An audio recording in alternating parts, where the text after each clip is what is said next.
Good evening. Islamic State has issued a chilling call to arms, urging attacks on the MCG, Brunswick and Broadmeadows.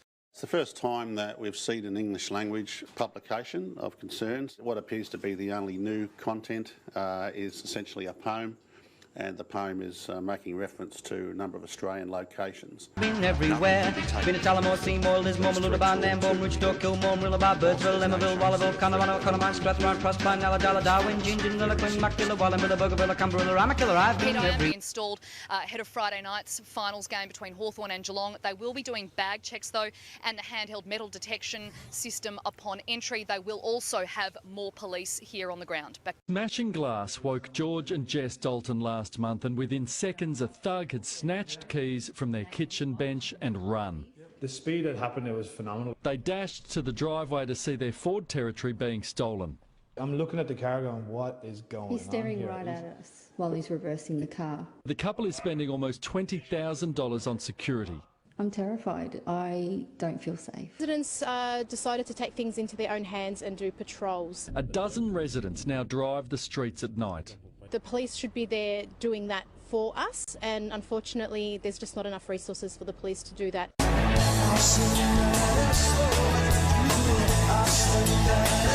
People are starting to say, you know what, I want to take control of my own personal safety. Self-defence classes are full, and instructor Avi Yamini created an online group to share security tips for its 7,000 members. Now, it's a question particularly for ladies, but for anyone really. Would you feel safe if you carried a can of capsicum spray with you? Avi Yemeni is the founder of the IDF training gym in Caulfield North in Melbourne. He says people no longer feel safe in their homes, and it's time to empower the community. It's the best non-lethal self-defence tool available today, and there's no reason why we shouldn't be allowed to carry it. Now the desperate family is forced to arm themselves after a spate of violent home invasions. Tonight, why they bought baseball bats and other weapons, fearful of apex gang attacks. It's violent gang crime and it's rife in our suburbs. There definitely has been an increase in crime. Police are working tirelessly to stamp it out. We're doing everything we can to catch the offenders and put them before the courts. But the attacks keep happening. Female was coming toward me with the hammer, and I didn't care. I just jumped on top of him. Today's world's a lot different, isn't it? We've noticed a bit of an increase in sort of baseball bat sales in the past few weeks. A Caulfield self-defence trainer has launched a crowdfunding appeal to raise bail for a father charged over the murder of a home intruder. He's being charged, and instead of being with that family that he was protecting, he is locked up in jail. Alarming video has captured a Reservoir man's nasty racist attack on the steps of a Melbourne synagogue. Steps of his synagogue, a Melbourne rabbi is forced to defend himself.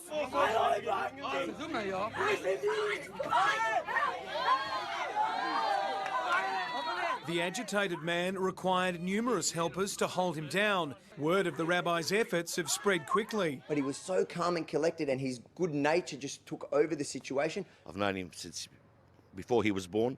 People worried by a surge in shootings and the threat of terrorist attacks are looking for new ways to defend themselves, also learning how to save themselves from a gunman. The threat is real, and so is the violence on our streets. As a woman, I just feel I need to be a little bit safer, because I honestly have no idea what to do if someone were to attack me walking around the city at night. Obviously, how to avoid those situations, and then when you're in that situation, how do you react? What do you do? Nobody thinks about that because we haven't had it here. Snaps! It's not about making you a sort of warrior, it's about making you practically able to protect yourself, protect your family. The threat on the street has changed from stabbings and gang fights to terrorist attacks and shootings. It's definitely escalating. I'm not sure where they're all getting the guns from, but I honestly thought I would never see the day, but that day has come. Violent home invasions, the new norm. Violent, terrifying carjackings, the new norm. they're just a bunch of hooligans going around trying to terrorise the city, terrorise the people. They're doing violent home invasions, carjackings and other kinds of crime which just scare people half to death. You're paying the price. And the price for a growing number of innocent people is shockingly high.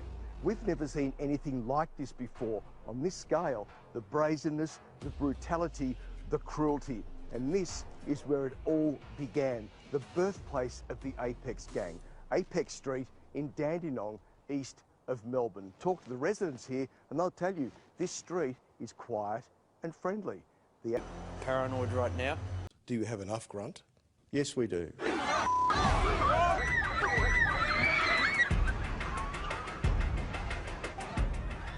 These were the scenes that shocked Australia. The heart of Melbourne under siege when rival gangs, one of them Apex, went to war. What were their first crimes? Look, a lot of the crimes have been around burglaries and aggravated burglaries. Which then morphed into home invasions and carjackings. The first thought in my head is, I don't want to die here. What began as a routine drive home in his luxury Mercedes at 2 a.m. quickly turned into terror for Michael Talal. Avi Yamini is the owner of IDF Trading. Avi, good morning, dear. Good morning, guys. How you doing? IDF, does that stand for Israeli Defence Force? Yes, it does. And you're training kids as young as 5, self-defence techniques used by the Israeli military? Indeed we are. I can understand that maybe in Israeli society, the level of concern for the security of children would be much greater than it is in Melbourne, Australia. Do we need 5-year-olds in Melbourne to be taught defence techniques? Look, the self-defence techniques that they're learning in Israel at 5 and the self-defence techniques you're going to learn in Melbourne are going to be similar. There's similar problems. It's, anti-predator, anti-bullying, I imagine worldwide. I'm talking about Australia and Israel. It's not they're not learning what they learn in the Israeli Defence Force with regards to weapons and all the more advanced stuff that we actually teach within adult classes and law enforcement classes, obviously. But the problems are the same. Bullying and predators live amongst us here and in Israel. Victoria Police has announced a major upgrade of weapons training for frontline officers. It came as the state's highest-ranking officer revealed a Melbourne event was the target of an alleged terror plot in the coming days. Seb Costello with more. On a country range, a private instructor shows how to deal with a gunman. Techniques like this set to be part of a new police weapons program announced by the Acting Commissioner. A new training for our members which starts on the 1st of July, which we've been preparing for some time. The new course will challenge members in active scenarios. A differing range of activities and potential activities, including what we term as active shooters, where we actually have someone with a gun moving through the community. A step up from the previous program, which relied on static target shooting. There certainly has been a training gap with regard to the training of our members to deal with an active shooter situation. Police Command adding it's important our training considers the heightened threat environment that we are currently operating in. Those changes are now with us in Victoria, and it's important that our members, police officers throughout the state, are able to deal with that situation. In the northern suburbs, members dealt with an all-too-real situation. Investigations ongoing after a 17-year-old boy was arrested on terror charges. We do believe that the young man intended to explode a device at an event over the coming days. The teenager will face court on Monday. One house is still closed off even to its owners as police scour for evidence. We've relocated them, but for them this is just as shocking an event as it is for the rest of us. The increased threat level has boosted private shooting courses like this one, particularly among security professionals. Around a third of those enrolled in this course are currently serving members of Victoria Police. The training has also attracted ADF personnel and at least one member of the New Zealand Army. Things are different now. Things are very, very different.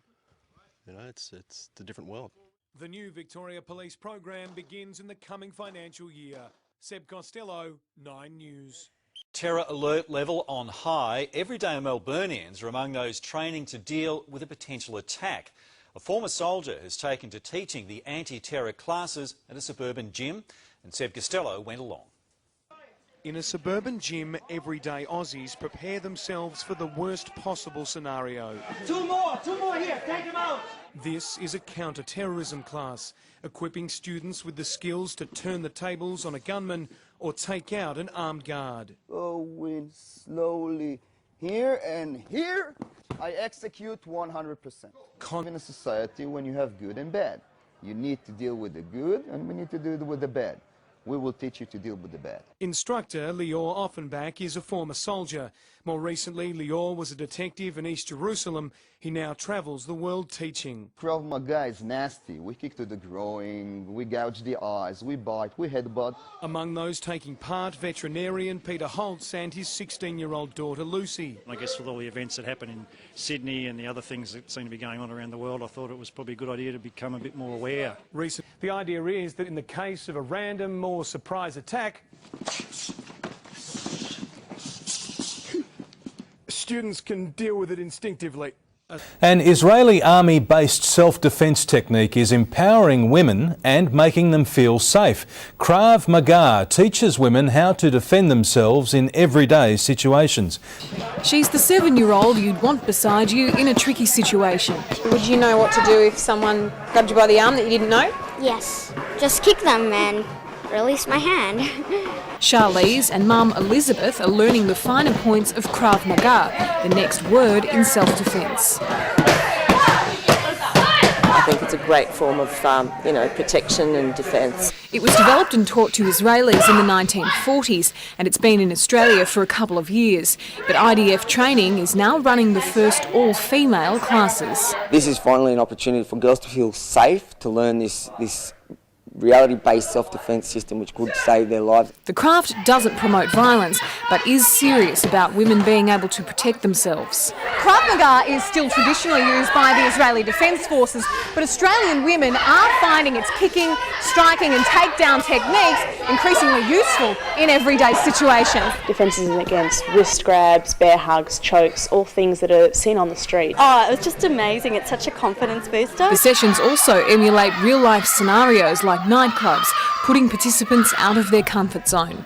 It's something that I can have under my belt to protect myself. For details on Krav Maga, head to our website. Gang has led to an explosion in the popularity of self-defence classes.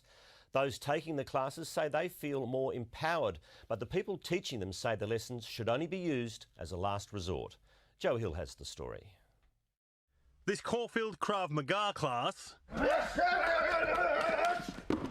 teaches a very simple lesson. I want the students to go ultra-violent at him, attacking him with all their might. Attendance is up around 25%, thanks largely to the rise of the Apex gang. These areas here used to be the most safe areas to bring up your family and kids. This is what it was known for. They're lovely areas, and they've been rocked by violent crime lately. Renuka Patel has been doing Krav Maga for 3.5 years. It hasn't just taught her a killer groin strike, she's gained a better understanding of potentially dangerous situations. It gave me a sense of knowing that I can look after myself, particularly as a smaller female. I want to be able to look after myself in any instance. The demand for self-defence classes is so great that around 200 people have signed up for a workshop run by former Israeli soldier Lior Offenbach. While he makes it look easy, he says lesson 1 is always run away. Don't engage if you don't need to engage. Money, cell phone, your car is not worth you risking your life. Nobody is Superman. I'm going to now empower myself that if it happens that I need to protect myself or my family, at least I have some tools. It's the course that's putting automatic weapons in the hands of regular Aussies. Participants say they're doing it to protect themselves, but others claim there's no place for this kind of training. Go. This isn't a war zone, and these aren't soldiers in training. They're civilians, and they're being taught Israeli army techniques just 80 k's outside Melbourne. Israeli tuning is simple and aggressive. Around the world, terrorism is on the rise, especially in countries like Australia where it hasn't hit too strong yet, but you don't have to be a genius to forecast the future.